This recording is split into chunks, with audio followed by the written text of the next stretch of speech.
वंदे श्री गुरु परंपरा।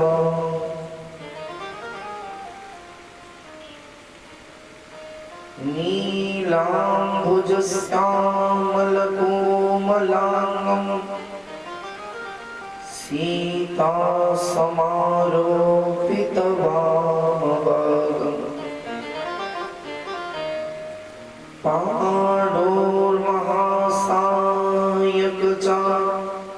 पाणोर्महासायकचारुचापं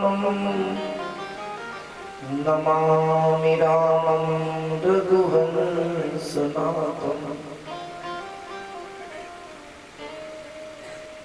वसुदेवसुतं देवं कंसचाणूरमर्दनं देवकी परमानन्दं श्रीकृष्णं वन्दे जगद्गुरु। अतुलितबलधामं हेमशैलावदेयं दनुजवनप्रसानं ज्ञानिनामाग्रगण्यं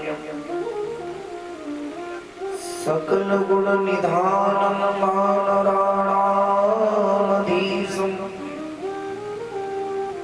रघुपतिप्रियभक्तं वातजातं नमामि। गुरुर्ब्रह्मा गुरुर्विष्णु गुरुर्देवो महेश्वरः गुरुर्साक्षात् परब्रह्म तस्मै श्री गुरवे नमः। अखण्डमण्डलाकारं व्याप्तं येन चराचरं तत्पदं दर्शितं येन तस्मै श्री गुरवे नमः।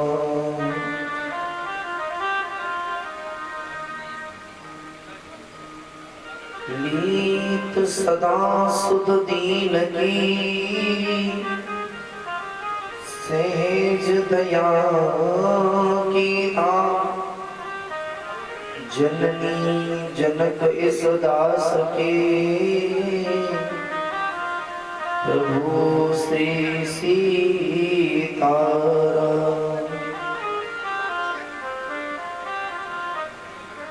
भक्ति भक्त भगवंत गुरु चतुर नाम बपुके इनकी पद बंधन की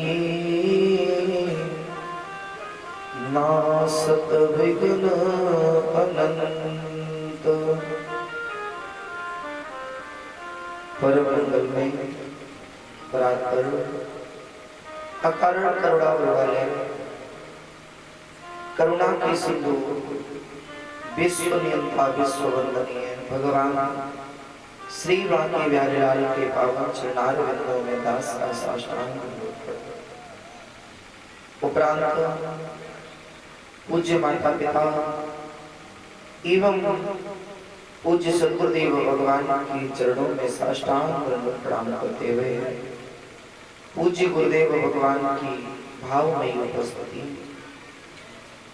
उपरांत मंदिर में विराजे हुए मेरे हृदय के सिंहासन पर नित्य विहार करने वाले जगत जननी जगतोधारिणी मोक्षदायिनी भुवनेश्वरी माता महाकाली के पावन चरणारविंदों में साष्टांग दंडवत प्रणाम।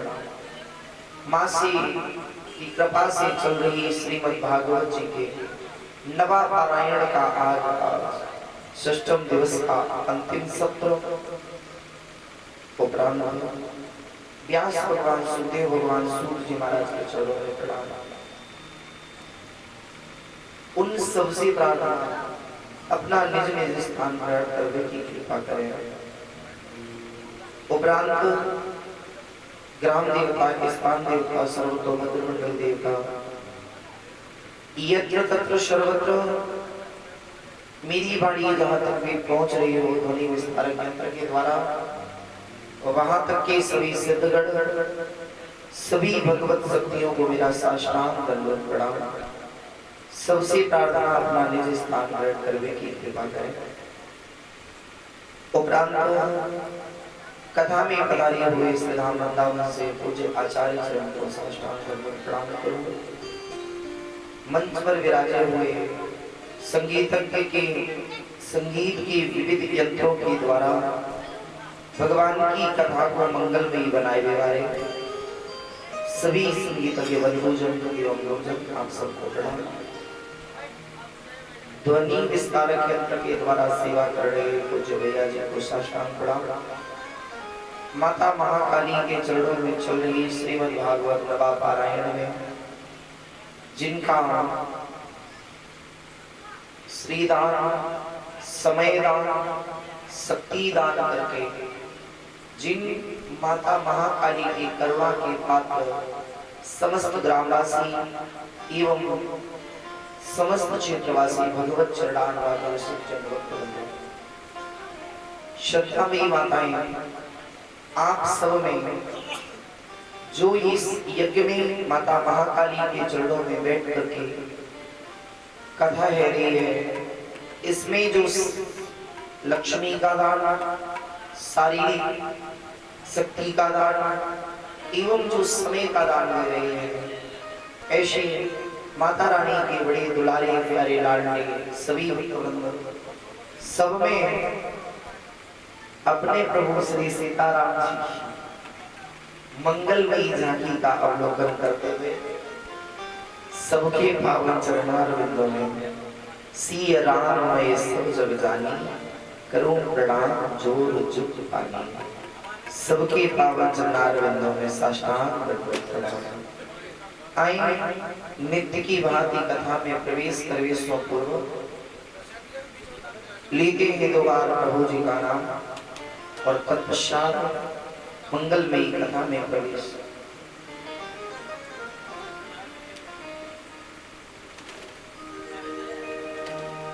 भक्तवत्सल भगवान की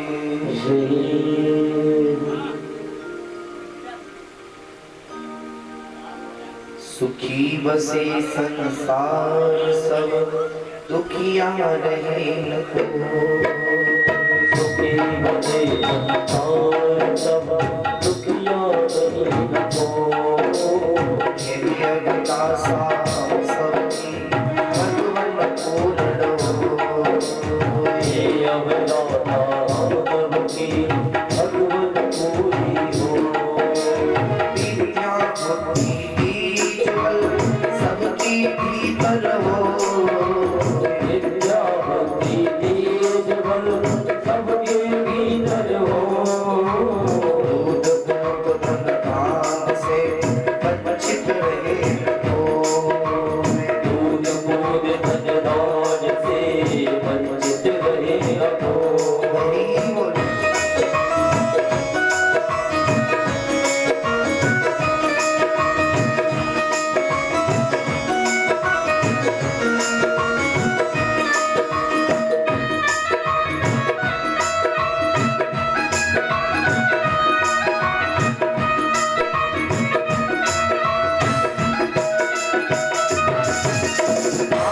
भक्ति प्रेम से मन में भरपूर, आपकी भक्ति तेज से मन में भरपूर। राग द्वेष से चित्त मेरा दोषों भागे दूर, राग द्वेष से चित्त मेरा दोषों भागे दूर। भरोसो आपको हमें सदा जगदीश,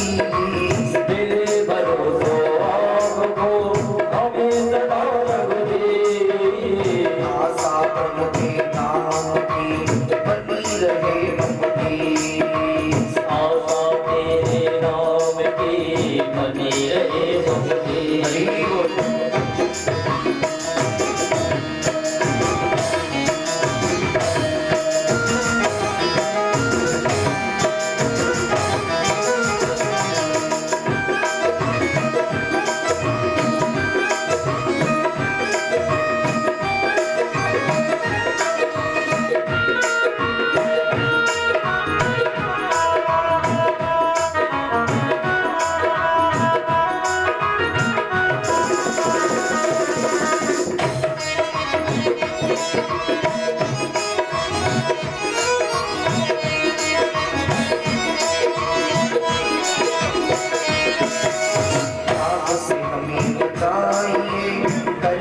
दया दया हमें बताए कर के दया दया अपना भक्त बनाइए सबको करूं निहार अपना भक्त बनाइए सबको करूं निहार दिल में दया उतारना मन में प्रेम अपार दिल में दया उतारना मन में प्रेम अपार हृदय दीजिए दीनता हे मेरे भगवान हृदय में दीनता हे मेरे भगवान।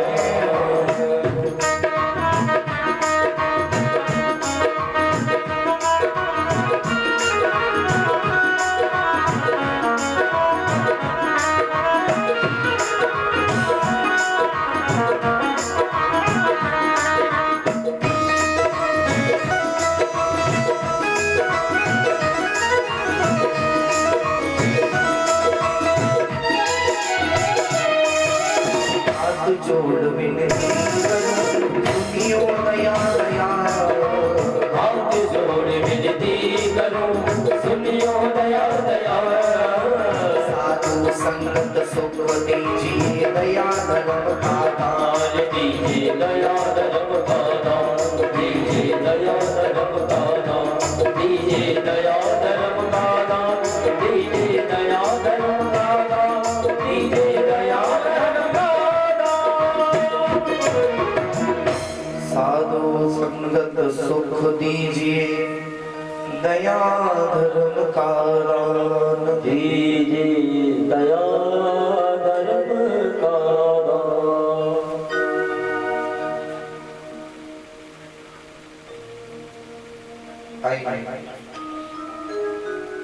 पावन भगवती भागीरथी की गोद में विराजा हुआ राजा जिसकी मन में भगवान की कथा के प्रति प्रेम है। मन में क्या आया, बोले हे गुरुदेव आप कृपा करके मुझे भगवान की मंगलमयी कथा को श्रवण कराओ। आइए अपने मन को कथा में लगाएं।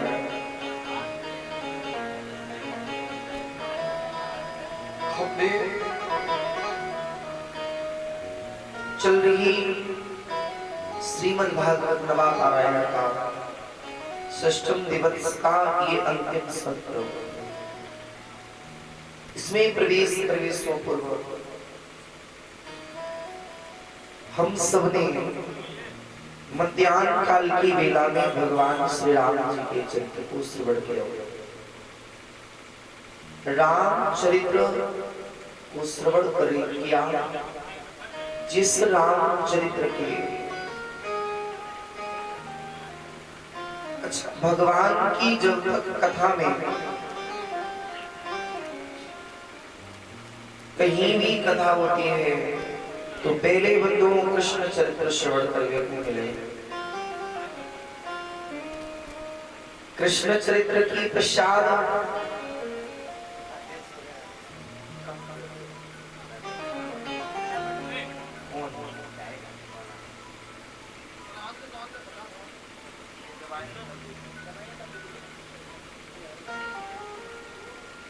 आचार्य संत कहते हैं कि जब तक जीवन में कोई भी जीव शिव कथा नहीं सुने वो तब तक वाकई राम कथा समझ में आवेगी नहीं। या फिर यूं समझ लीजिए कि जब तक कोई अपने जीवन में शिव की कथा को श्रवण नहीं करेगो तब तक बाको राम कथा समझ में आए वाली नहीं है। और जब तक जीव राम कथा की जो मर्यादा का चश्मा है वो अपने नेत्रों पर नहीं लगाएगा तब तक उसे कृष्ण कथा समझ में नहीं आएगी। हम सभी मध्याह्न काल के सत्र में बड़ी दिव्य कथा श्रवण कर रहे थे रामायण की। राम जी का जीवन इतना सरल है बंधुओं माताओं, इतना सरल है, इतना सरल है कि प्रभु राम जी के जीवन की जो सरलता है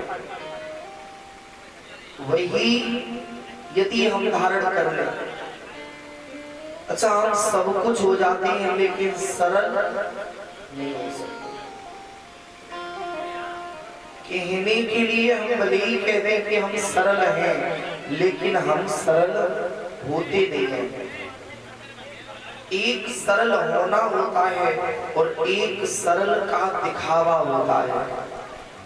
जब तक हम अंदर से सरल नहीं होंगे, अंदर से ऐसा नहीं मानेंगे कि अब हम सरल हैं, तब तक बंधुओं और माताओं जीवन में ना तो भक्ति पथ पर आगे बढ़ सकते हैं, न ज्ञान के पथ पर आगे बढ़ सकते हैं और ना ही वैराग्य के पथ पर बढ़ सकते हैं। आचार्य संत कहते हैं राम जी के यहाँ पर भगवान विश्वामित्र जी पधारे तो विश्वामित्र जी आए और आने के उपरांत एक ही बात कही। पहले मन में सोचा बोले एक ग्रह को छोड़ देने से परमात्मा मिलेगा तो घर को छोड़ा, लेकिन ये भगवान की रीति है, किसी को चाहे तो घर में ही मिलेगा और काऊ को चाहे तो वन वन में भटकने के पश्चात भी नहीं मिल सकता है। आचार्य संत कहते हैं परमात्मा चाहे तो वन में भटकने के बाद भी नहीं मिल सकता और भगवान चाहे तो फिर घर में ही मिल जाएगा। जीवन में बस हमारी संगति हो जाए संतों के साथ, मेरी संगति संतों के साथ हो जाए। संतन के संग लाग रे तेरी अच्छी बनेगी, संतन के संग लाग रे तेरी अच्छी बनेगी, अच्छी बनेगी, अच्छी बनेगी तेरी बिगड़ी बनेगी, अच्छी बनेगी तेरी अच्छी बनेगी, अच्छी बनेगी तेरी बिगड़ी बनेगी। सतगुरु के संग लाग रे तेरी अच्छी बनेगी, संतन के संग लाग रे तेरी अच्छी बनेगी।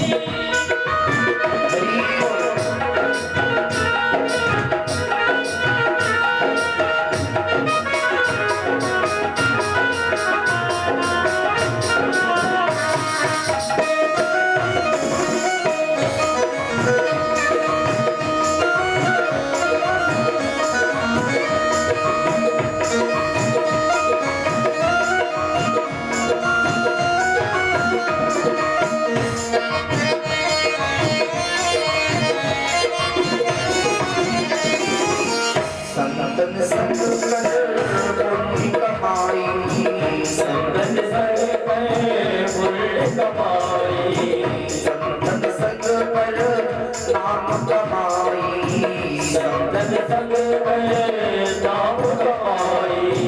ओ वे तेरो बड़ो भागे तेरी बिगड़ी बनेगी, संतन के संग लाग रे तेरी अच्छी बनेगी, संतन के संग लाग रे तेरी अच्छी बनेगी।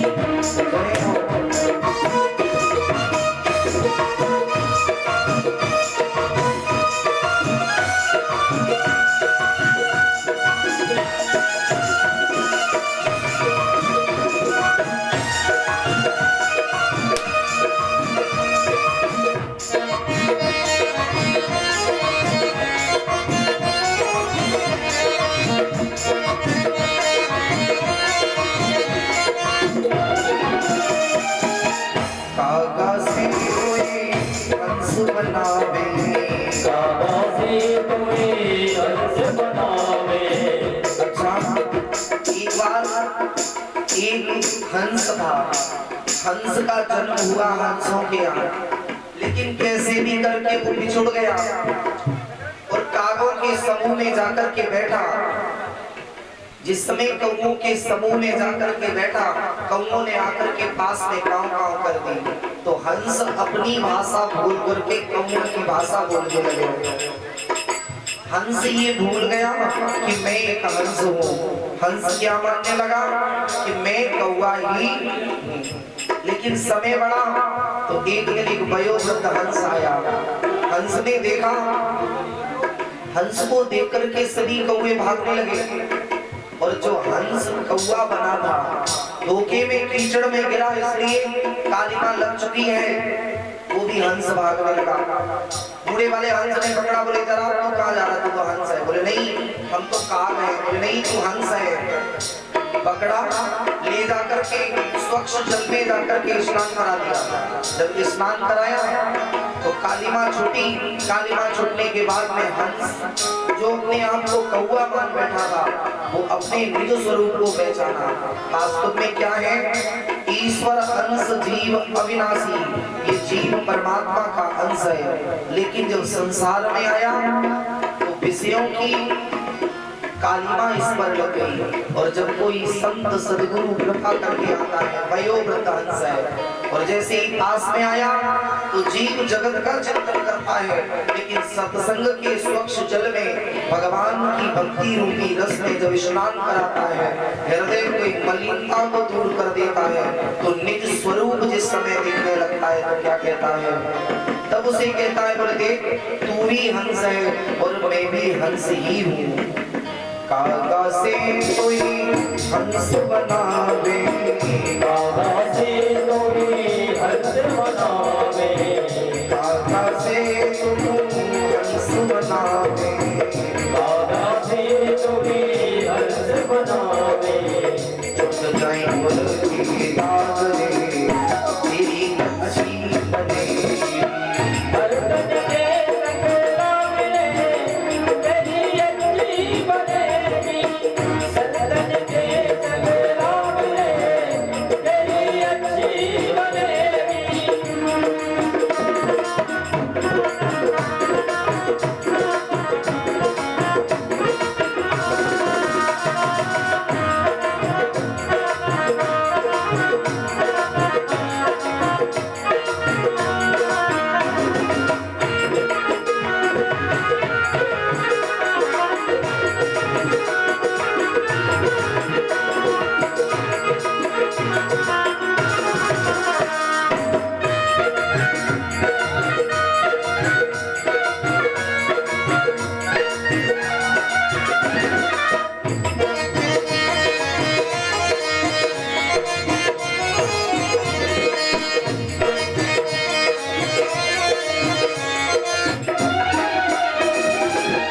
द्रौपदी बन गई प्रहलादों की बन गई, द्रौपदी बन गई प्रहलादों की बन गई। द्रौपदी बन गई प्रहलादों की बन गई, द्रौपदी बन गई प्रहलादों की बन गई। हरि सुमरन में नाच रे, हरि सुमरन में नाच रे, तेरी अच्छी बनेगी।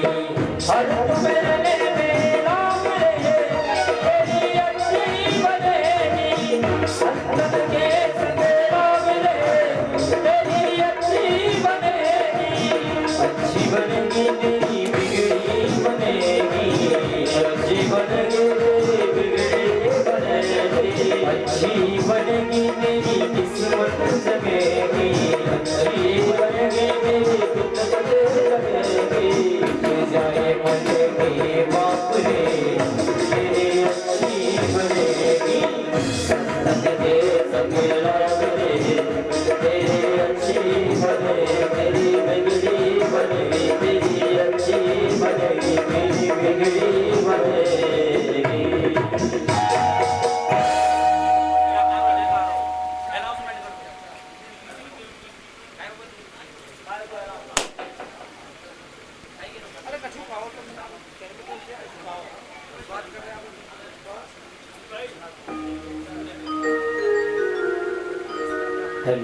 श्री राधे।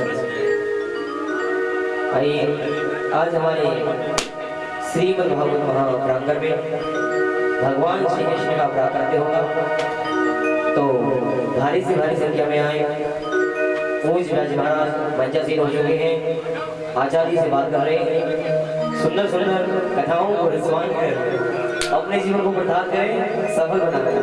और जहाँ तक भी ध्वनि यंत्र के माध्यम से आवाज पहुँच पा रही है, वहाँ तक के सभी श्रद्धालु भक्तगण यही लगाएं, जल्द से जल्द अति शीघ्र धारें। और लाला के जन्मदिन में पधार कर बड़ी भाव के साथ में नृत्य कर एवं सुंदर भाव को रखकर आज का जन्म उत्सव बड़ी ही धूमधाम से मनाएं। उज्जवल रखें। माता पिता ने जैसे के साथ में बांध दिया वैसे के साथ भरोसा रखें। और भाइयों से निवेदन है, शादी से पहले जो भी किया वो किया सबके में। आज कहीं ना कहीं हम जैसा आचरण करेंगे, मेरे घर में संतान वैसी ही आएगी। जिस प्रकार गुरु के किए हुए कृत्य शिष्य को भोगने पड़ते हैं, वैसे ही पिता के किए हुए कर्म पुत्र को भोगने पड़ते हैं। मानस में एक चौपाई आती है, बाढ़े पुत्र पिता के धर्मा, खेती उपजे अपने कर्मा। यदि खेत में किसान अच्छा कर्म करेगा तब खेती उपजेगी, और पिता ने यदि धर्म किया है तो संतान अच्छे मार्ग पर जाएगी। यहाँ सिर्फ राम कथा से हमें क्या सीखना है कि हमें चरित्रवान बनना है। पहली चीज, जब चरित्र उज्जवल होगा तो हमारा चित्त अच्छा होगा, चित्त अच्छा होगा तो हमारी बुद्धि अच्छी होगी, और जब बुद्धि अच्छी होगी तो उसके बाद में हम काम अच्छे करेंगे। नहीं तो अगर तुम जरा सी गलती करोगे लेकिन तुम्हारी संतान कोई ऐसा कर्म कर देगी कि जिसके कारण समाज में तुम्हें जीने का फिर कोई अधिकार नहीं रहेगा। राम कथा से आचरण लें कि जीवन में चरित्र उज्जवल रखें। चरित्र अच्छा तो सब कुछ अच्छा है। जिसके जीवन में चरित्र की दौलत है वही राम बन सकता है, वही राम जैसे कर्म कर सकता है। इन्हीं शब्दों से राम कथा की छोटी सी पुष्पों की माला बना करके श्री हनुमान जी के चरणों में सादर समर्पित राम कथा को प्रणाम। घर घर में राम कथा, घर घर में राम जैसा, जब दशरथ जैसा आचरण करोगे तो राम जैसा पुत्र घर में आएगा। और आचरण अगर तुमने किया गलत तो तुम्हारे यहाँ राम नहीं आएंगे, तुम्हारे यहाँ ध्रुव नहीं आएंगे, तुम्हारे यहाँ प्रहलाद भी नहीं आएंगे। फिर तुम्हारे यहाँ धुंधकारी आएगा, मेढ़ू आएगा, जो तुम्हारी लीपा पोती बिल्कुल करके छोड़ेगा, है ना। राम कथा अपने घर में पुत्रों को रामायण जरूर पढ़ाए, ज्यादा नहीं। जब शिक्षा कर करके आए तो राम जी जब शिक्षा करके आए तो क्या किया, बोले प्रातः काल उठ के रघुनाथा, मात पिता गुरु नाभे माथा। क्या नवाते थे? मस्तक को। यहाँ इतने जन बैठे हैं, इधर पहले इधर हाथ उठवाएंगे। ऐसे कौन से छोरा है जो मैं मेहताई बाप को डेली प्रणाम करते हैं? चोरे झूठ मत बोली हूँ, कल ही पकड़ लूंगा फिर मैं। अबे तो ही हूँ मैं। सुंगो साहब हैं। और फेसबुक पे जिस दिन वो ना मातृ दिवस, उस दिन देखो माता जी के लिए बढ़िया पोस्ट डाली जाएगी। फेसबुक या इंस्टाग्राम से लिखने से कुछ नहीं होगा। अच्छा चलो ये भी छोड़ दीजिए, कितने छोरा ऐसे हैं जो अपने मेहताई बाप को वर्ष में एक बार सर रख करके प्रणाम करते हैं। पीछे हाथ उठा रहे हो, सही कह रहे हो। अब इनके पड़ोस वालों बतावेगा, पड़ोसी देखो, शकल देखो कौन है, हैं? दुनिया झूठ बोल जाए लेकिन पड़ोसी सत्य ही बोले वो। चलो अब इधर रह गई, इधर आ रहे। एक वर्ष में ऐसी कौन सी बहू है जो अपनी सास के पैरों पर सर रखती हो? चौपाई का भाव बताते हैं, मानस पढ़ रहे हो ना। प्रातः काल उठ के माथा, मात पिता गुरु नाभि माथा। अब मस्तक रखना चाहिए, क्या रखना चाहिए? अच्छा चलो माथे को तो जान दो, सवेरे सवेरे अपनी सासू मैया के उठने कितने लोग पैर छूते हैं? कोई है? फिर वह मंदिर वाली मुंह भारे शेर वो कुछ ना कर पावे, वो शेर पत्थर वाला होवे। लेकिन तुम्हारी जो सासू मैया ने तुम्हें सिंह दिया है वो असली है। वो पत्थर वाली तो ऐसे बैठी है चुपचाप, वो तो तब निकलेगी पत्थर में से जब जा असली वाली को कृपा करेगी, हैं? अच्छा चलो, हफ्ते में कितनी माताएं छूती हैं? एक हफ्ता में। अच्छा होली दिवाली वाली तो सब है, बोले करता है। अच्छा चलो ये छोड़ो, एक हफ्ता में 3 बार अपनी सास से लड़ती कितनी माताएं हैं? उठा दो हाथ, 500 रुपए देंगे इनाम में। लेकिन हाथ भी उठ जाना चाहिए चकाचक। एक हफ्ते में 3 बार कौन सी माता अपनी सास मैया से लड़ ले? आपकी सास मैया है 500 रुपया के चक्कर में हो, लालच देखो। अरे भगवान, लालच कितना जीवन में, आप खुद ही सास बन गई हैं। अच्छा वैसे जब आपकी थी तब लड़ी तो होगी हैं, लेकिन लड़ तो सभी लेती है। कोई कोई ऐसी है वो कहे महाराज 7 दिन की कौन गए, हम तो एक ही दिन में 4 खेपा कर रहे हैं, सुबह दोपहर शाम, हो रहा है परे तो शाम को फिर रात में हूँ, सासू मैया को चैन ही न लेते।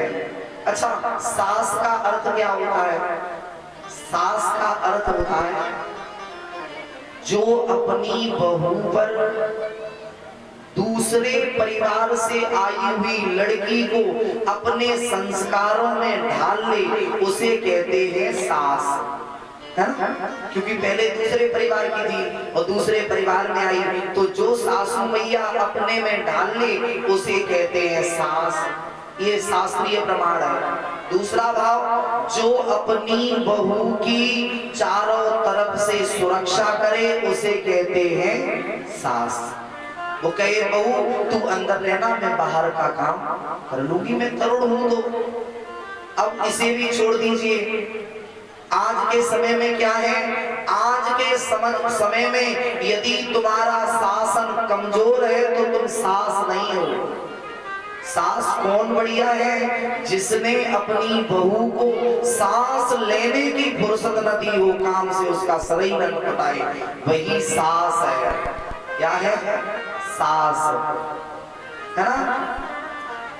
और महाराज अगर सास का शासन कमजोर है तो फिर सास की डबुआ ले जाएंगे। फिर सास ये न समझे कि कार में से बहू उतर रही, क्या समझे जे मेरी सासू मैया उतर रही है, तब तो जिंदगी कटेगी, नहीं तो कटेगी नहीं। प्रणाम करना चाहिए, धीरे धीरे समय बढ़ा। प्रणाम की 2 पद्धति है। एक प्रणाम होता है महाराज सर झुका करके, लेट करके, लेकिन दूसरा नियम क्या है? बुजुर्ग माताएं बैठी हैं, पहले किसी के जब पैर छुए जाते थे तो यूं करके छुए जाते थे, छुए जाते थे। क्यों? इसका कोई रीजन तो होगा। ऐसे करके पैर छूने चाहिए। अगर सीधे आपने पैर छुए, आपने अपने जीवन में जो भी पुण्य किए होंगे वो सामने वाले के पास चले जाएंगे। ये मेरी वाणी नहीं है। आपको यदि इस चीज का चिंतन, सब लोग नेट वाला मोबाइल चलाते हैं, है ना? नेट पर सर्च करें जगत गुरु रामानुजाचार्य स्वामी राघवाचार्य जी महाराज की भाष्य को सुने, पुस्तक पढ़नी है तो एक जूना पीठाधीश्वर परम पूज्य प्रातः स्मरणीय अवधेशानंद गिरी जी महाराज ने एक पुस्तक निकाली है, मुक्ति पथ। पुस्तक का नाम क्या है? मुक्ति पथ। उसको पढ़ेंगे तो उसमें स्पष्ट लिखा है कि अगर ऐसे करके पैर छूते हैं, कभी भी एक हाथ से देवी देवताओं को प्रणाम नहीं करना चाहिए। अक्सर करके क्या करते हैं? नहीं करना चाहिए। एक हाथ से किया गया प्रणाम तुम्हारे पुण्यों को नष्ट करता है। प्रणाम कैसे करना चाहिए? दोनों हाथों से। नहीं तो यहाँ बड़ी बड़ी माताएं विराजी हुई हैं, जब किसी लाली का कन्यादान लेने जाती हैं तो उस समय ऐसे नहीं छुए जाते। कैसे? क्यों? अब नई सिस्टम रहा हो तो वो भी ऐसे ही कर लेती है। अब कोई सिखाया ही नहीं गया, है ना? समय बढ़ा, लोग पैर छूने लगे। और आज की स्थिति क्या है? लोग घुटने छूते हैं, छूते हैं ना चश्मा वाले, छोरा घुटने छुए को और सीना से लगावे हो, सीधा कह देता है बोले माता पिता हे मेरे बड़े बुजुर्गों, तुम चिंता नहीं करना, अगर मेरी बाजुओं में ताकत रही तो तुम्हारे दोनों घुटने तोड़ेंगे, वही दिन जो छाती की अग्नि ठंडी होएगी। निजाम में बहुत कसके चल रही, अब जरूरी नहीं है कि वो डंडा मार करके तुम्हारे पैर तोड़ दे, कोई समाज में ऐसा कर्म कर देगा कि तुम्हें घुटनों के बल खड़ा कर देगा। या तो तुम्हारी संतान तुम्हें, संतान चाहे तो सिंह पर बैठा करके घुमा देगी, और संतान चाहे तो माँ बाप के यश को धूल में मिला देगी। ये संतान के काम है। बुजुर्ग के कहावत कहते थे, पूत कपूत तो कहा धन संचय, पूत सपूत तो कहा धन संचय। जब घर में पुत्र को संस्कार दोगे तो महाराज संस्कारवान बनेंगे, है ना। और आजकल तो फैशन है महाराज, आधुनिक युग होगा, धीरे धीरे 2032 तक स्थिति ये आवेगी कि अबे तो घुटने छू रहे, फिर वे कमर छुएंगे, कमर के बाद फिर कोई समय होगा वो मस्तक में मस्तक मारेंगे। क्योंकि जैसा समय बढ़ेगा तो मेहताई बाप की खोपड़ी में खोपड़ी देंगे, बस रह जाएगी सीताराम, है ना। अपने बालकों को सिखाओ कि प्रणाम कैसे करना चाहिए, संस्कार डालो, और संस्कार आएंगे कब, जब उन्हें सत्संग में ले जाओगे, कथा में ले जाओगे, है ना, तभी संस्कार आएंगे। समय का अभाव, अब शीघ्रता करते हैं, आपको सीधा चंद्रवंश में प्रवेश कराते हैं, है ना। आए लेते हैं 2 बार प्रभु जी का नाम, तत्पश्चात चंद्रवंश में प्रवेश। सुनी है गोकुल नगरिया, आजा आजा सवरिया, सुनी है गोकुल नगरिया, आजा आजा सवरिया, आजा सवरिया, आजा आजा सवरिया, आजा सवरिया, आजा सवरिया। सुनी है गोकुल नगरिया, आजा आजा सवरिया, सुनी है गोकुल नगरिया,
काली मैया श्री सद्गुरुदेव भगवान की आई बंधु कथा प्रसंग की ओर।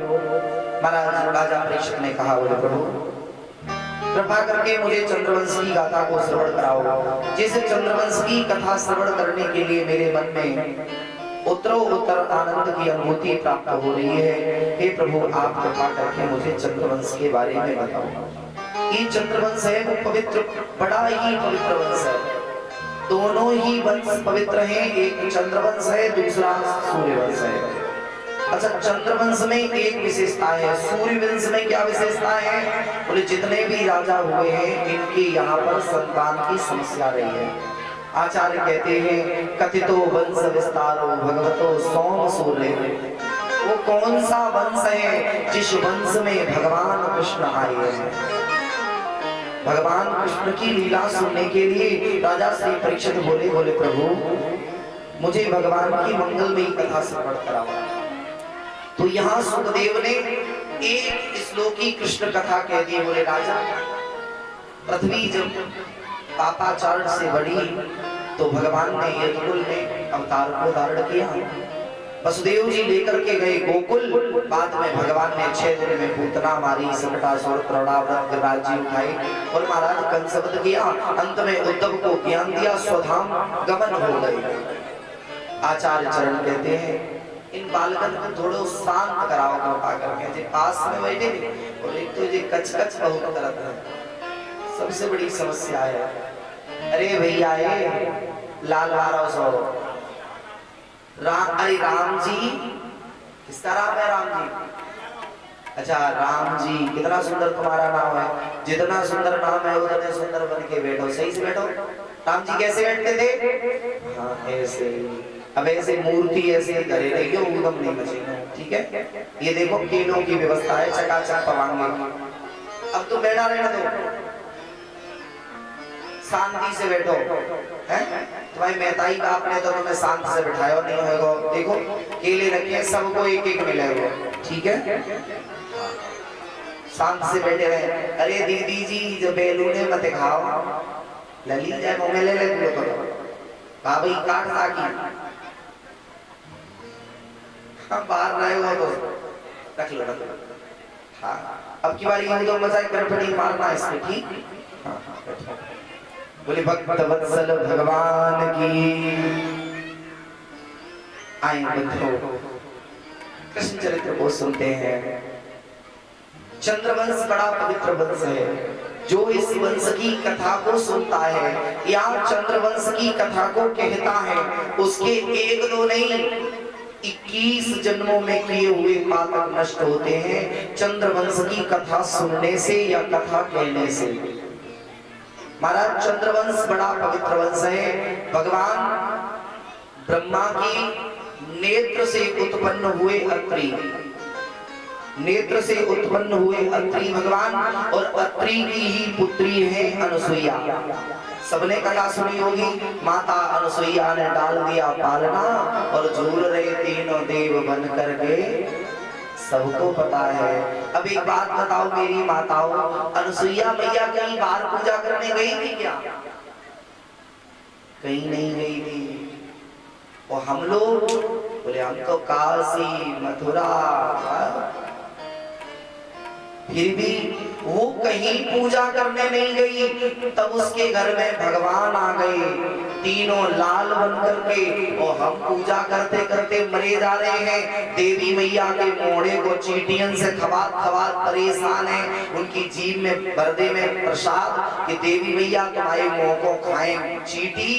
और तब भी कभी मूर्ति में से निकल के कही नहीं देवी मैया ने कभी कही आपसे कि बेटी हम तुम्हारे घर में आएंगे? कभी कही नहीं कही। क्यों?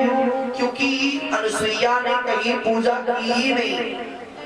अनुसुईया ने सिर्फ एक को ही भगवान मान लिया। किसको? बोले पति परमेश्वर हो गए। क्या हो गए? पति परमेश्वर। अब इधर वाले को बड़ी प्रसन्नता, महाराज जी पति परमेश्वर हो गए। लेकिन परमेश्वर भी कैसा? वो परमेश्वर नहीं जो मुंह में गोबर भर के आए वाम वाम करता भाव हमारे रसोई में घुस जाए, परमेश्वर नाने वो, या जो पैक लगाए क्या है वो परमेश्वर नाने। ऐसे अगर आवे तो फिर तो इन्हें साइड से कर दो, परमेश्वर नाने। परमेश्वर के लक्षण क्या हैं? परमेश्वर कहते हैं भगवान महादेव को, महादेव कैसे हैं? बोले अपनी प्राण प्रिया को एक पल के लिए नहीं छोड़ा। भगवान शंकर से बड़ा कोई ग्रस्त नहीं है, लेकिन माता को एक पल के लिए नहीं छोड़ा, है ना। और कोई भी बात होती है अपनी देवी जी को पहले बता देते हैं, इसीलिए इनका नाम पड़ा महादेव, जो हमेशा गृहस्थी में लगे रहे। और आजकल का परमेश्वर पत्नी को पासवर्ड नहीं बताएगा और तो बातें छोड़ दो, क्या बतावे हो, बता देते हैं श्रीमान जी। अब कोई भैया कहते हो जी महाराज जी बिल्कुल सही कह दो, पासवर्ड ही नहीं बताए पति देव तो और क्या बता देंगे, है ना। पति को भी चाहिए, अनुसुईया के यहाँ पर तीनों देव आ गए बालक बनकर के। कहाँ अनुसुईया का आश्रम है? बोले चित्रकूट से 12 किलोमीटर जब आगे जाएंगे कामदा नाथ जी से तो एक जगह है कामद वन। उस कामद वन में माता अनुसुईया अपने पति के साथ में विराजती है। यही नारद बाबा ने प्रसन्नता कर दी। और महाराज इसका एक और औचित्य है। एक बार अत्रि भगवान ने और माता अनुसुईया ने तपस्या करी भगवान जगदीश की। किसकी करी? जगदीश की। भगवान ब्रह्मा विष्णु शंकर तीनों प्रकट है गए, हमसे वरदान मांग लो। तो इन्होंने कहा कि मेरे यहाँ आप तीनों जैसो एक छोरा आ जाए। तो भगवान ब्रह्मा विष्णु शंकर बोले त्रिदेव, बोले हम तीनों जैसा एक बालक होना असंभव है, हम तीनों जैसा एक नहीं होएगा, लेकिन आपके यहाँ हम तीनों ही पुत्र बन करके आएंगे। तो भगवान शंकर दुर्वासा ऋषि बन करके आए। क्या बन करके आए? दुर्वासा ऋषि भगवान शंकर बन करके आए। भगवान जगत पिता ब्रह्मा जी चंद्रमा बन करके आए। भगवान नारायण स्वयं स्वामी दत्तात्रेय जी बनकर के आए, जिन दत्तात्रेय के द्वारा संन्यास धर्म का उपदेश कराया गया। और दत्तात्रेय के 28-27 गुरु हुए। कितने गुरु हैं दत्तात्रेय के? 27, जिनमें 3 का त्याग कर दिया, 24 गुरु अपने जीवन में धारण किए। अच्छा, अब कुछ लोग ये कहते होंगे कि हमसे तो एक ही गुरु ना झेले और 24 ना झेले फिरे। जीवन में सही बात है, बात मान लो तो एक ही पर्याप्त है, और न मानो तो 500 भी गुरु बना लो तो भी कुछ नहीं हो सकता, है ना। मूर्ख हृदय न चेत, चाहे गुरु मिले विरंच सम, चाहे भगवान शंकर आ जाए गुरु बनकर के, फिर भी मूर्ख का हृदय कभी सुधरता नहीं है ना। आचार्य शब्द कहते हैं, यहाँ दत्तात्रेय ने 24 गुरुओं का उपाख्यान किया। यही चंद्रमा से चंद्रवंश चला। जो अत्रि गोत्री होते हैं, जब संकल्प बोला जाता है, यदि गोत्र नहीं पता है तो डायरेक्ट कह दो अत्रि गोत्र है। क्या है? अत्रि गोत्र है। और फिर अत्रि गोत्र में भी आगे चल करके कई ये गोत्र निकल गए। इन्हीं अत्रि के यहाँ पर चंद्रमा का प्रादुर्भाव हुआ, चंद्रमा का पुत्र हुआ पुरुरवा, और पुरुरवा से पूरी सृष्टि सृजन हुआ। आगे चल करके इसमें अनेकानेक प्रतापी राजा हुए। समय आवा, भविष्य में कभी मौका लगा कृष्ण कथा ही हो तो महाराज चंद्रवंश का विवरण बड़े विस्तार से समझाएंगे। महाराज इसी में आगे चल करके महाराज देवी अयाति हुई। अयाति के बाद में यदु हुए, यदु से ही यदुवंश चला। क्या चला? यदु से ही यदुवंश चला। इन्हीं यदुवंशों के द्वारा और इसी से हमारे यहाँ एक मजहब की उत्पत्ति हुई। इन्हीं राजा ययाति की जो संतान है, ययाति की संतान में एक पुत्र था तुरु, जो तुरु नाम का पुत्र पिता से रूठ करके तुर्किस्तान में चला गया, जिससे हमारे यहाँ इस्लाम धर्म की उत्पत्ति है ना। इस तुरु के द्वारा, तभी तो आपने देखा होगा जो इस्लामी लोग होते हैं वो चंद्रमा को देख करके ही व्रत तोड़ते हैं कि नहीं। अब आपको कितने धर्म मिले इस कथा से? जैन धर्म कहां से निकला? भागवत धर्म से, जैन धर्म कहां से आया? भागवत धर्म से। और इस्लाम धर्म कहां से निकला? भागवत जी से। दसम स्कंद, क्योंकि 10वां स्कंद ही भागवत का प्राण है। शरीर में कितने प्राण होते हैं? उस दिन पूछा था, 10 प्राण होते हैं। कितने प्राण होते हैं? 10। अब इसमें से भी 5 अलग प्राण होते हैं। इन्हीं में आगे चल करके महाराज देवमीन राजा हुए, और देवमीन के बाद में महाराज उग्रसेन जी हुए। उग्रसेन 2 भाई हैं, उग्रसेन और देवक। क्या नाम है? उग्रसेन और देवक। अच्छा, एक बात यहाँ हम आपसे पूछे, बहुत सारी लोगों ने कथाएं को श्रवण भी करे किया होगा।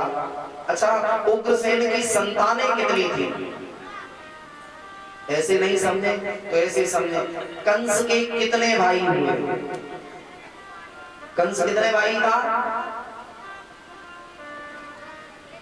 कंस कितने भाई था? अकेला। इधर कथा द्वारका 2 भाई नहीं। कितने भाई थे? 3 नहीं। अब ऐसे गिनती करते जाओगे तो सही तक तो पहुंच जाएगा। कोई 1 कहो, कोई 2, कोई 3, 4, 5, 6, और जहां सही होगा था तो वहां हो ही जाएगी, है ना? अच्छा, चलो ये भी छोड़ दो। कंस की बहनें कितनी थी? कथाएं बहुत हुई है ना, पिछली वर्ष दास ने भी और बताया भी था। फिर बाद में क्या होता है, बोले एक कथा तो अब महाराज यहाँ पर एक भ्रांति चलती है समाज में, और कई एक कथा व्यास भी कहते हैं, अब यही पता नहीं कि पढ़ा कहाँ है उन्होंने। वो क्या कहते हैं, कंस की ही जो माता थी पवन रेखा, क्या नाम था? पवन रेखा। लेकिन महाराज पद्म पुराण के अनुसार इसका नाम पवन रेखा भी नहीं है, इसका नाम है पद्मावती। और लोग क्या कह देते हैं, बोले कंस की माता जी थी, वो जंगल में खेलने गई थी, शिकार खेलने गए थे, वहां घूमने के लिए, वहां दुर्मलिक नामक राक्षस आया, उसके साथ में रमण किया और कंस पैदा हो गया। लेकिन अब ये कहना चाहते हैं, समाज में ऐसे मतलब बिना पढ़े लिखे आते कहां से है? भागवत सामने होगी, ग्रंथ को पढ़ाई नहीं, जिन्हें हनुमान चालीसा का ज्ञान नहीं होगा और वो भागवत कथा कह रहे। लिखा कहाँ है कोई पता नहीं, कहा किसने कोई पता नहीं, भागवत में लिखा है क्या क्या नहीं। अच्छा, कंस का नाम कंस कैसे पड़ा? कंस के जन्म के व्रत में एक भ्रांति है। कंस का जन्म जो है वो भादों के महीने में हुआ। किसमें हुआ? भादों के महीने में। और भादों की अष्टमी को जो जन्मता है, भादों का महीना भयंकर, और भगवान कृष्ण कब आए? भादों में। क्यों? मारने वाला यदि मरने वाला आया भादों में, तो मारने वाला भी भादों में ही आएगा। आएगा कि नहीं? भादों में ही आएगा। महाराज भादों के महीने में हुआ तो महाराज कंस, उस समय आंधी चली, तूफान चले, माता पिता डर गए। देवर्षि नारद बाबा ने कहा कि ये बालक बहुत ज्यादा उत्पाती होगा, पिता का नाम डुबाएगा। तो इनकी माता पद्मावती ने एक कांस के पिटारे में इस बालक को बांधा। कथा अगर आपने सुनी हो तो हम संक्षेप करेंगे। कांस के पिटारे में इस बालक को बांधा और बांध करके यमुना में प्रवाहित कर दिया। किसमें प्रवाहित कर दिया? यमुना में। और जिस समय यमुना में प्रवाहित कर दिया तो जो महाराज आज हम जिसे बटेश्वर कहते हैं, अक्सर करके आप सबने क्या सुना कि वसुदेव जी का गांव बटेश्वर है, लेकिन बटेश्वर नहीं है। बटेश्वर में तो पूजा करने के लिए आते थे। बाबा बटुकनाथ की जो यमुना के किनारे 100 शायद 1000 मंदिर हैं कि 101 है, पता नहीं जितने भी हो, लेकिन 101 है ना? अरे 1000 शिवलिंग तो यहाँ है सरसई ढाबर में, कहाँ उल्टा ज्ञान दे रहे हो। 101 मंदिर है बटेश्वर में, और बटेश्वर में ही वसुदेव जी के पिताजी पूजा करने आते थे। लेकिन वसुदेव जी का प्रॉपर गांव महाराज, गांव का नाम है सोनीपुर। कौन सा गांव है? सोनीपुर, जिसे सावली गांव भी कहते हैं। कहीं कहीं ग्रंथों में सावली गांव है, वैसे गांव का नाम है सोनीपुर। वर्तमान में इस जगह पर जैन धर्म का एक दिव्य मंदिर बना है, जहां देश और विदेश के लोग देखने आते हैं। इतना सुंदर भव्य मंदिर बना हुआ है। ये सोनीपुर गांव के रहने वाले हैं, इनका नाम सूरसेन है। वसुदेव के पिता का नाम सूरसेन है। सूरसेन आए, यमुना में स्नान किया। पहले नियम होता था कि हमारे यहाँ लोग 5 बजे नहीं तो 4 बजे या 5 बजे चारपाई छोड़ देते थे, कोई नहीं सोता था सुबह। लेकिन आज समस्या क्या है, अगर कोई 4 बजे जग जाए तो लोग क्या कहें, बोले आज तुम जाए रहे का, तुम 4 बजे जग गए थे, खटखट बहुत जल्दी कर रहे थे। पूरे जीवन में महाराज दशरथ एक बार लेट उठे। जब राम वन को जा रहे थे तो महाराज दशरथ लेट उठे एक बार पूरी जिंदगी में। और हम लोग अगर एक बार जल्दी जग जाएं तो आप जगना कितनी समय चाहिए, 4 बजे नहीं तो 5 बजे। लेकिन गलती क्या है कि महाराज आजकल 2 बजे तक 3 बजे तक मोबाइल देखो जा रहे हो हैं। भोजन कहीं नहीं चलता है, 11 बजे खाना खाएंगे और फिर जगेंगे कितने बजे, बोले 9 बजे। कोई कहावत और रखेंगे, बोले जब जागो तब सवेरा, तो जगो ही जो शाम को जगो फिर सो जा, है ना। महाराज सुबह जा करके गए, यमुना में स्नान किया तो ये कांस की पिटारी आकर के सूरसेन से स्पर्श हो गई। उन्होंने देखा इस पिटारी में क्या है, उस कांस की पिटारी को खोला तो उसमें एक बालक मिला। उस बालक को लिया तो मन में आया, तब तक नारद जी आ गए। नारद जी ने कहा, अरे सूरसेन जी ये क्या मिल गया, बोले बालक। बोले इसे आप ले लिया। सूरसेन जी ने उस बालक को लिया। कांस की पिटारी से मिलने के कारण इसका नाम पड़ गया कंस। क्या नाम पड़ा, कंस। और जबकि कंस अकेला नहीं है, कंस समेत 9 भाई है। कंस के कितने भाई हैं, 8 भाई हैं और कंस समेत 9 हैं। 4 बहनें भी इस कंस राजा के, है ना।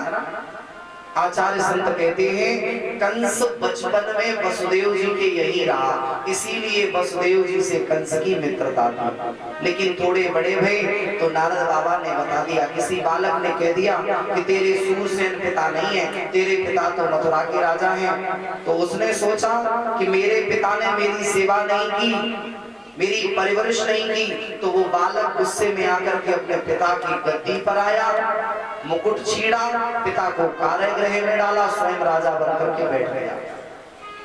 आप कभी भी देखना, जो बालक हॉस्टल में पढ़ेगा उस बालक का माता पिता से स्नेह नहीं रहेगा। जिस बालक को मैताई बाप अपने से दूर रखेंगे उस बालक का स्नेह कभी मैताई बाप की तरफ नहीं हो सकता। माँ को क्या चाहिए कि अपने छोरों को और ज्यादा लाड़ लड़ाया तो भी आप कितना रखना चाहिए, एक तरफ अनुशासन रखना चाहिए और दूसरी तरफ दुलार भी करना चाहिए। ज्यादा लाड़ में भी छोरा बिगड़ जाता है ना। अगर कोई शिष्य हो और सद्गुरु यदि शिष्य पर लाड़ बरसाएगा तो चेला बिगड़ जाएगा। गुरु को चाहिए कि शिष्य कितना भी अच्छा काम करके आए फिर भी उसकी कमी निकाल करके उसे पकड़ा दे। माता पिता को चाहिए चाहे छोरा कितना भी ठीक हो लेकिन फिर भी उसकी कमी निकाल करके उससे कहे, बोले नहीं तुझ में गलतियां। लेकिन हम लोगों की कमी क्या है, पड़ोस का कोई कहता है तो हम अपने बच्चे की पक्ष में जाकर के लड़ने लगते हैं उससे, बस यही छोरा बिगड़ जाता है। आज तुम उससे लड़ोगे लेकिन कल तुम उससे कब लड़ोगे।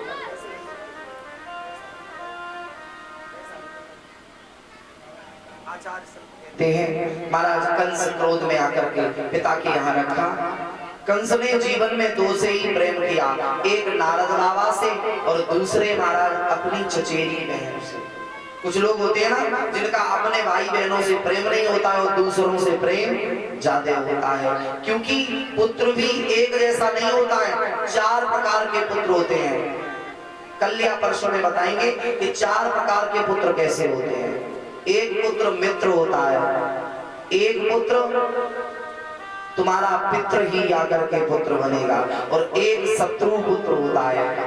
जो मित्र पुत्र होगा वो तो तुम्हारा समान व्यवहार रखेगा और जो देव पुत्र होगा वो तुम्हारे कर्मों को, तुम्हारी नाम को क्षेत्र में उज्जवल कर देगा। और जो शत्रु पुत्र होगा माता पिता के बड़े हुए नाम को धूमिल कर देगा। समझ लेना ये शत्रु पुत्र है। अब हमारे यहाँ शत्रु पुत्र उत्पन्न होते हैं या देव पुत्र उत्पन्न होते हैं या मित्र पुत्र उत्पन्न होते हैं, ये हमारी स्थिति जाने, क्योंकि ये हमारे कर्म होंगे। यही आचार्य संत कहते हैं उग्रसेन के जीवन में किया हुआ कृत्य कंस ने आकर के पूरा किया। महाराज देवकी 4 भाई हैं देवकी के, और महाराज 7 बहनें हैं देवकी। कितनी बहनें हैं?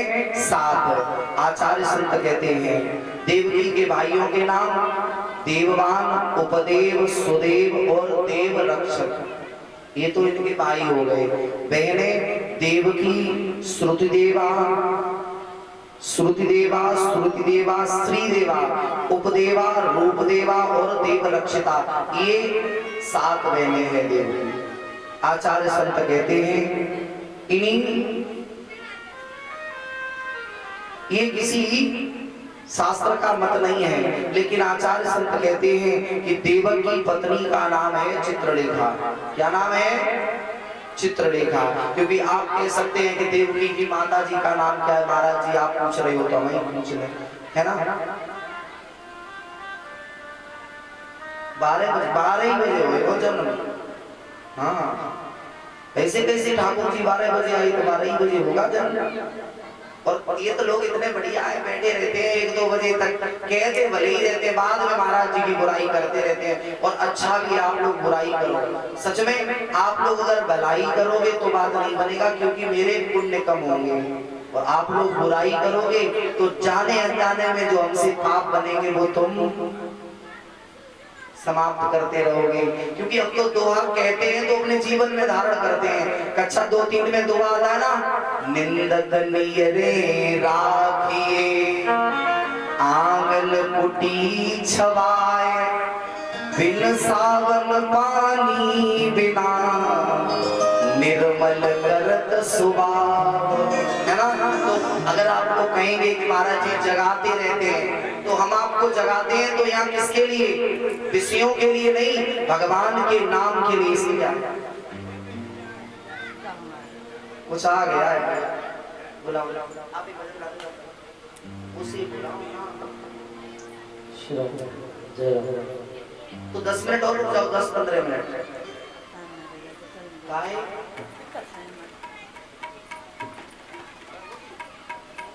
10 मिनट रुक जाओ।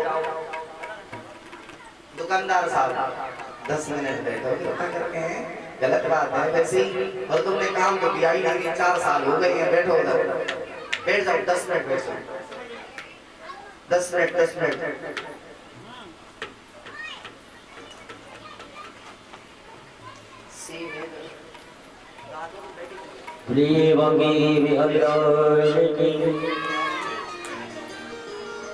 लगन तुमसे लगा बैठी, जो होगा देखा जाएगा। तुम्हें अपना बना बैठे, जो होगा देखा जाएगा।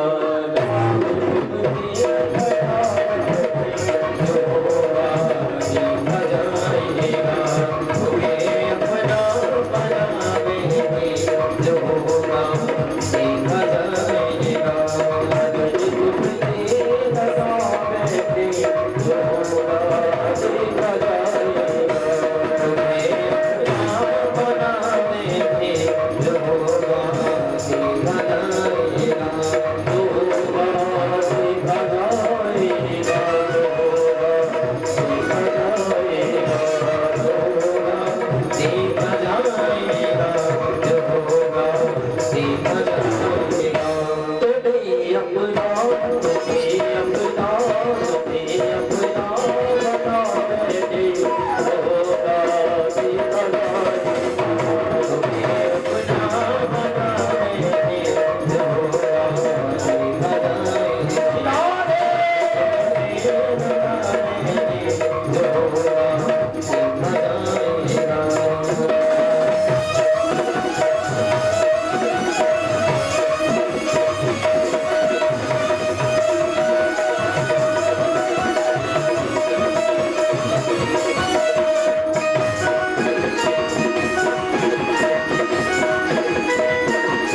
भक्तवत्सल भगवान की। ज्यादा नहीं, बस 15 मिनट में कृष्ण जन्म होगा, क्योंकि 11:15 हो चुके हैं। 15 मिनट में ही कृष्ण जन्म करा दे रहे हैं। आचार्य संत कहते हैं कंस की चचेरी बहन है जिसका विवाह कंस ने वसुदेव के साथ में किया। वसुदेव के साथ में विवाह किया। विवाह करने के पश्चात में वसुदेव और देवकी जिस समय आए, विवाह हुआ। पहले बारातें बहुत रुकती थी, लेकिन अब ऐसा कुछ नहीं है ना। समय का अभाव है तो हम जहां तहां प्रकाश डालते हुए 10-15 मिनट में ही कथा को विराम की तरफ ले जाएंगे। आचार्य संत कहते हैं विवाह हुआ। विवाह होने के बाद में कंस ने सोचा कि मैं अपनी बहन से बहुत दुलार करता हूँ और जीवन में मेरा जो दुलार है मैं अपनी बहन के प्रति कभी कम नहीं होने दूंगा। तो अपनी बहन को विदा करने के लिए कंस चला। महाराज एक प्रथा भी उसी समय से चली, इससे पहले ये प्रथा नहीं थी। उसी समय से ये प्रथा चली क्या कि भाई ही बहन को कंधे पे रख के बस गाड़ी में बिठाने जाता है। क्यों? क्योंकि भाई बहन का जो रिश्ता है ये सबसे पवित्र। प्रेम करने के लिए गांव में आपने देखा होगा कि भाई यदि बहन भाई में झगड़ा हो तो भाई एक बार नहीं बोलेगा, लेकिन बहन बोलेगी। और बिना बोले बहन रह नहीं सकती, क्योंकि बहन का जीवन जो है वो त्याग से भरा हुआ है। किससे भरा है? त्याग से। जब तक छोटी रहती है तब तक माता पिता के बिना काम में भी हाथ बटाती रहती है, जिसके चलने से चेखने से आंगन में खुशी रहती है, वो लाली होती है ना। अभी आचार्य जी बता रहे थे कि बेटा भाग्य से मिलता है और लाली सौभाग्य से मिलती है ना। आचार्य चरण कहते हैं कि जब कंस बहन को विदा करने जा रहा था उसी क्षण एक मानो आभास भया।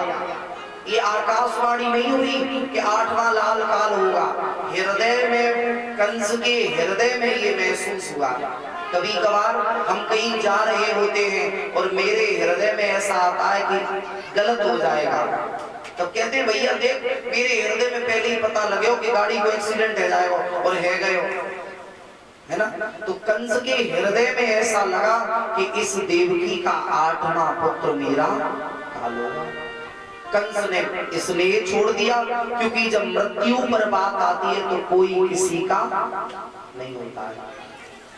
कंस पिछले भाग में आया, केस पकड़े, जमीन पर घसीटा, मारने के लिए उद्यत हुआ। वसुदेव जी आए, हाथ पकड़ा, बोले भैया ये बहन है। भाई का हाथ यदि उठे तो बहन को आशीर्वाद देने के लिए उठे, बहन के चरणों तक जाए। कभी भी चाहे लाली छोटी हो चाहे बड़ी, मैं एक निवेदन कर दूं, किसी भी लाली की चोटी नहीं पकड़नी चाहिए। अक्सर करके क्या करते हैं भाई लोग, बोले लड़की की चोटी पकड़ेंगे और पीठ में घुसा मारेंगे। यदि तुमने चोटी पकड़ी, समाज में एक बार चोटी पकड़ी गई तो महाभारत जैसा युद्ध हो गया। सही बात है कि नहीं? चोटी पकड़ करके कौन लेके आया था? दुशासन। माताओं से भी निवेदन है कि अपने बाल हमेशा खोल करके न दौड़े, है ना। सुबह सुबह देखिए पूजा करने जाए बाल खोल के, टपकता हुआ पानी। एक आंख में एक जगह हमने देखा, अभी कुछ दिन पहले की बात है, आपको बता दे रहे नवरात्रि भी चल रही है और आप भी कल देख लेना गांव में 20 महिलाएं आपको ऐसी मिलेंगी, बाल खुले होंगे, पानी टपक रहा होगा उनसे, जबकि चोटी बंधी होनी चाहिए, चोटी बंधी होनी चाहिए। एक माता जी रहे महाराज, बाल खुले, थाली में एक सुलगा हुआ कंडा, एक तरफ घी और थोड़ी धूप, उसी में लोटा रखा इस हाथ में। अब कंडा सुलग रहा है तो उसमें धुआं निकल रहा है और इधर दबा हुआ है फोन, ठीक है, और जा रही है, प्रत्यक्ष बात है, 10-15 दिन पहले की बात होगी। अब वो जा रही देवी मैया के यहाँ, और अच्छा वो क्या कह रहे हैं, बोले मैया के द्वारे एक सुहागिन पुकार है। ऐसी सुहागिन होती है, तुम तो जे कहो मैया के द्वारे एक डाहिन पुकार है। अच्छा अपना रूप देखना, बाल ऐसे बिखरे हो और फिर कंडा हो, महसूस करके देखो, जलता हुआ कंडा और उसमें धुआं निकले और बालन से पानी टपके, फिर काहे की जरूरत है, बोले एक कटारी और मिल जाए फिर तो नरसंहार को निकल रही माता है। कभी भी मंदिर जाओ अपने बालों को खोल करके न जाओ। स्त्रियों के बाल जब खुलते हैं तो समाज में एक नई दिशा बनती है। माता के केस पकड़ करके जूड़ा खुला, वसुदेव ने हाथ जोड़े, बोले भगनी कभी मारने की योग्य नहीं होती, और दूसरा तुमने इसका दान कर दिया है, और जो दान की गई वस्तु है उसमें तुम्हारा अधिकार नहीं है, भैया इसे छोड़ दो। उसी क्षण कंस ने कहा, बोले नहीं वसुदेव मैं उसे छोड़ नहीं सकता। वसुदेव जी ने वचन दे दिया, बोले भैया इसके द्वारा जो भी छोरा छोरी जन्मेंगे हम आपकी नजरों से गुजार देंगे, इसे छोड़ दो। कंस ने कहा ठीक है। देवकी एक बार अपनी ससुराल में आई, क्योंकि ही देवकी ने यही निवेदन किया, भैया एक बार तो मैं अपने कुल के देवी देवताओं के दर्शन कराऊं, एक बार तो अपनी सासू मैया के चरण स्पर्श करने आ जाऊं। तो महाराज उन्हें आई, फिर एक महल में रखा, धीरे धीरे समय बढ़ा, देवकी का पहला पुत्र जन्मा। वसुदेव जी ने कहा देवी या छोरा को मोकू दे दो।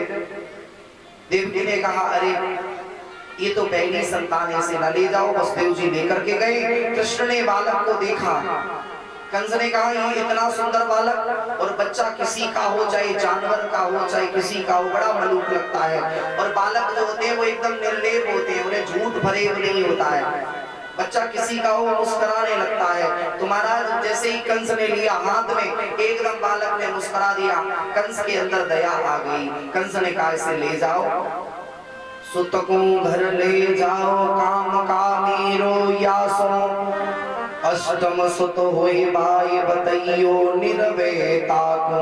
8वें लाल को बताना, मैया के पास आए, मैया ने लाला को देखो और एकदम से कहा भैया हे कंस भैया तो को मेरी उम्र लग जाए, तू बढ़िया से प्रसन्न रहे, क्योंकि बहन का हृदय होता है तमाम गलतियां भाई कर दे, और एक बार बहन से कह दे तो बहन सब गलतियां भुला देगी।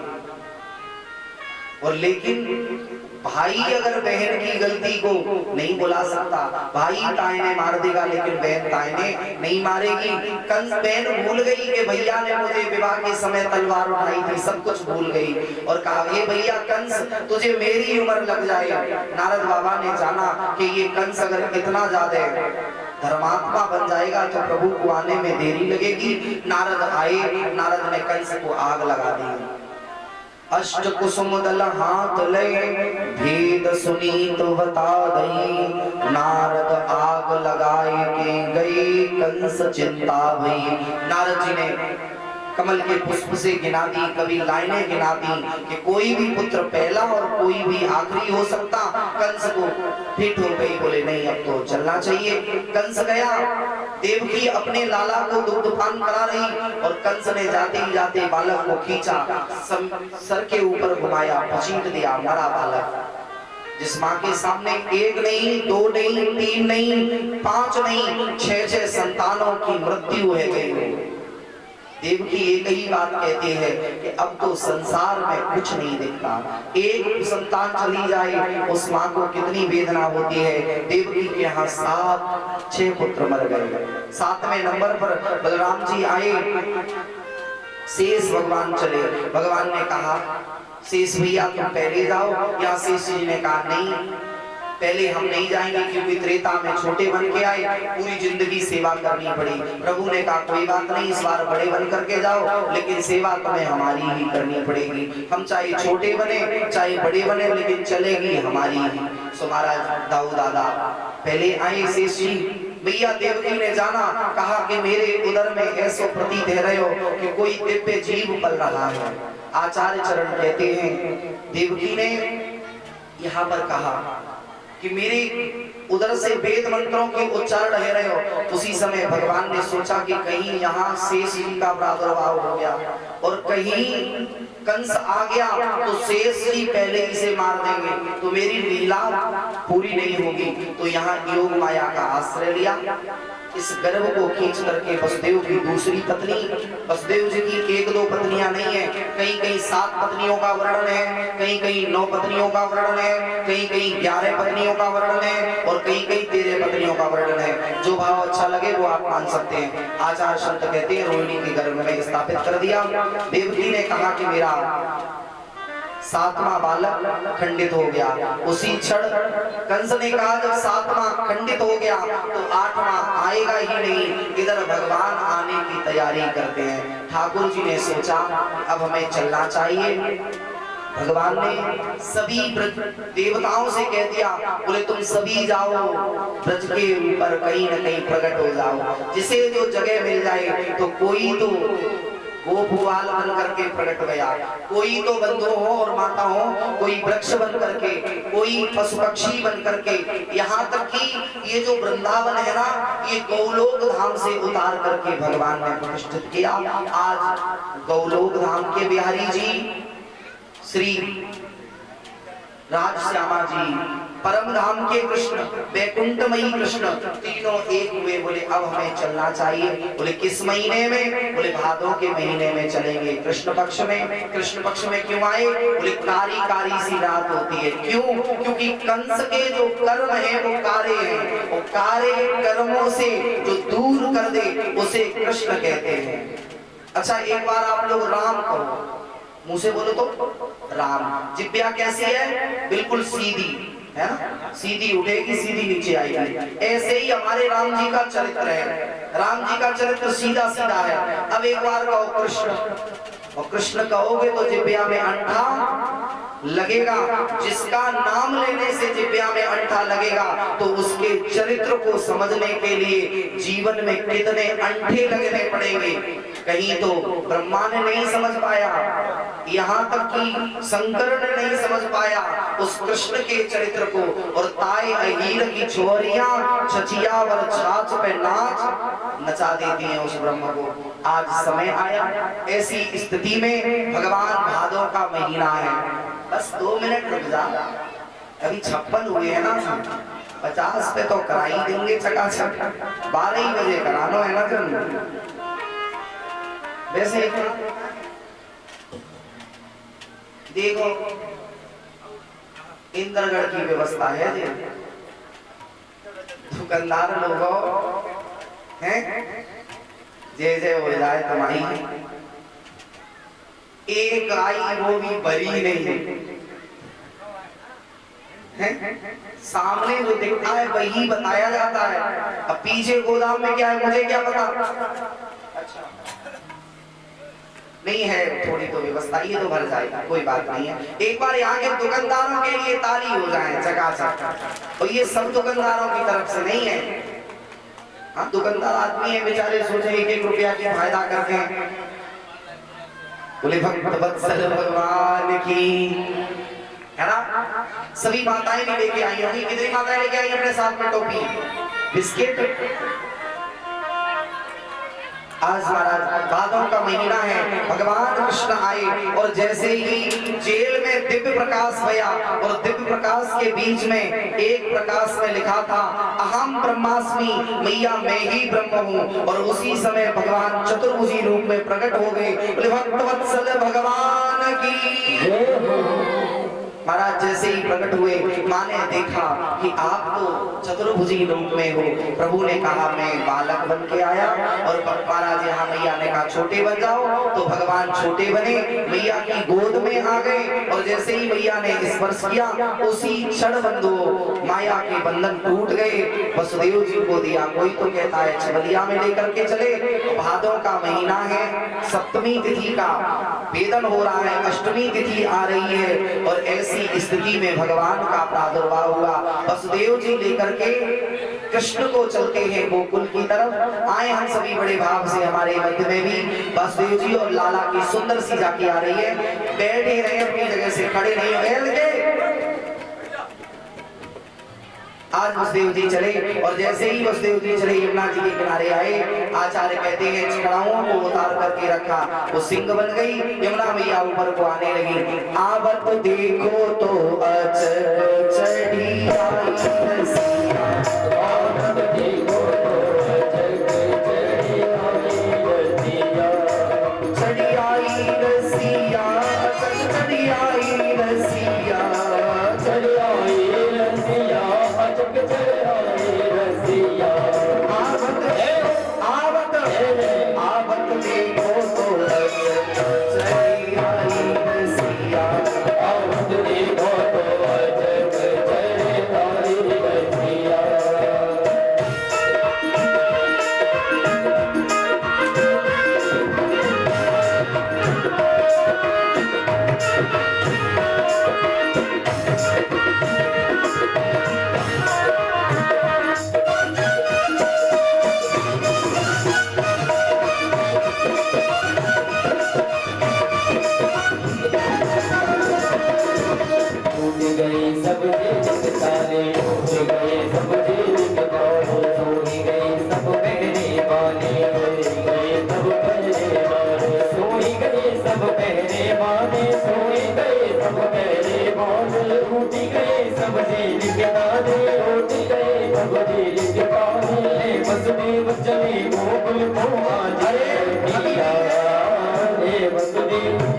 अरे भैया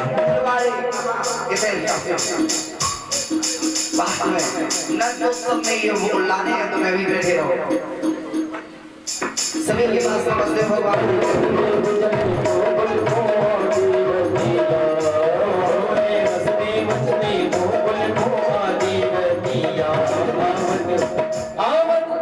आवत देखो तो अचक चढ़ी आई रसिया, आवत देखो तो अचक चढ़ी आई रसिया, चढ़ी आई रसिया, चढ़ी आई रसिया, चढ़ी आई रसिया, अचक चढ़ी आई रसिया।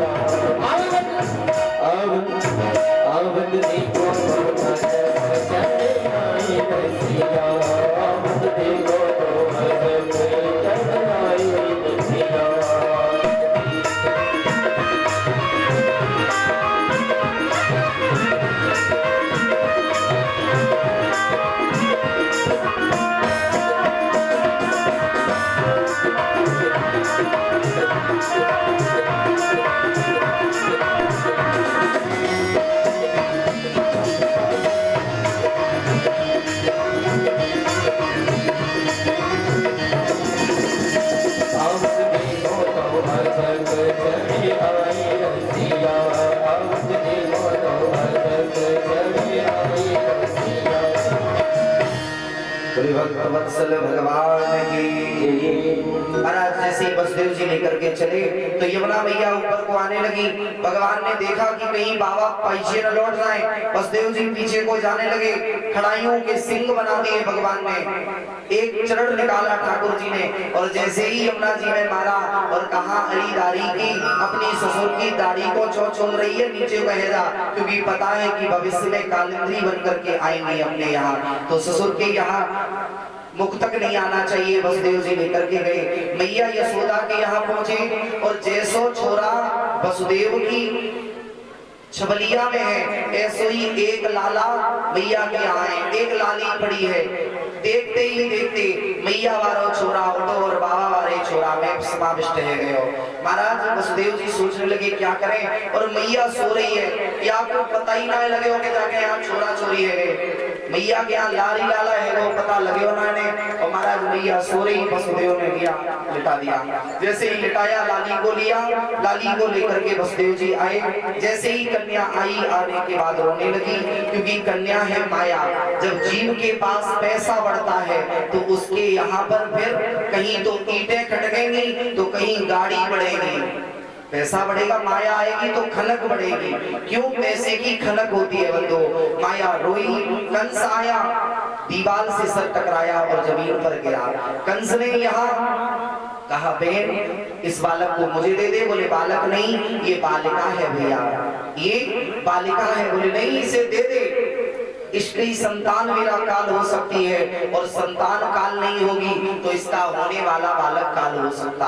कंस ने उस लाली को लिया और जमीन पर घसीटना चाहा। यही लाली उड़ करके चपला बनी, और जो महाराज मिर्जापुर के पास में एक विंध्याचल पर्वत पर जाकर के गिरी, जहां नाम पड़ा विंध्यवासिनी। क्या नाम पड़ा? विंध्यवासिनी। यहाँ एक और हम आपको जानकारी दे दें, पूरे विश्व में जितनी भी शक्ति पीठ हैं, सभी शक्ति पीठें खंडित हैं।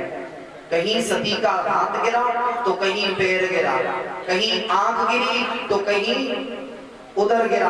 तो ये जितनी भी शक्ति पीठें हैं, सभी शक्ति पीठें खंडित हैं। अगर पूरे विश्व में कोई शक्ति पीठ पूर्ण है तो वो सिर्फ विंध्यवासिनी माँ है। जहां आज भी, ये मेरा मानना नहीं है, परम पूज्य प्रातः स्मरणीय मलुकपीठ वाले गुरुजी अपनी बात में कहते हैं अपने भाष्य में कि महाराज जीवन में सब जगह दर्शन करना, लेकिन एक बार पर्वत पर विंध्यवासिनी माता के दर्शन करने अवश्य जाना।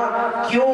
क्योंकि वहां पर स्वयं साक्षात भगवती जगत जननी जगदम्बा निरंतर वास करती है।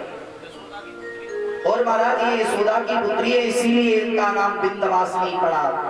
इन्हें चपला भी कहा गया।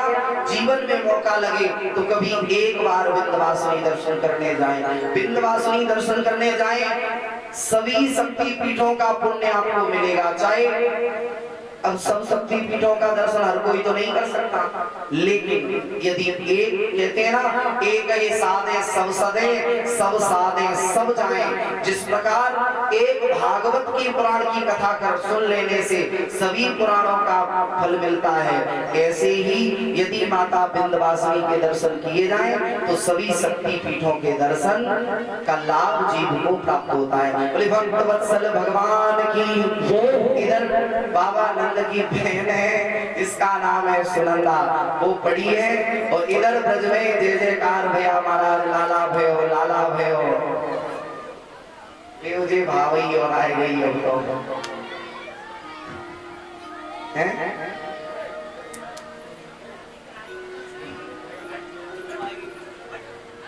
माइक दो, माइक दो। पहले तो नंद बाबा और यशोदा जो छोरा के मेहताई बाप हुए थे आ जाए ऊपर।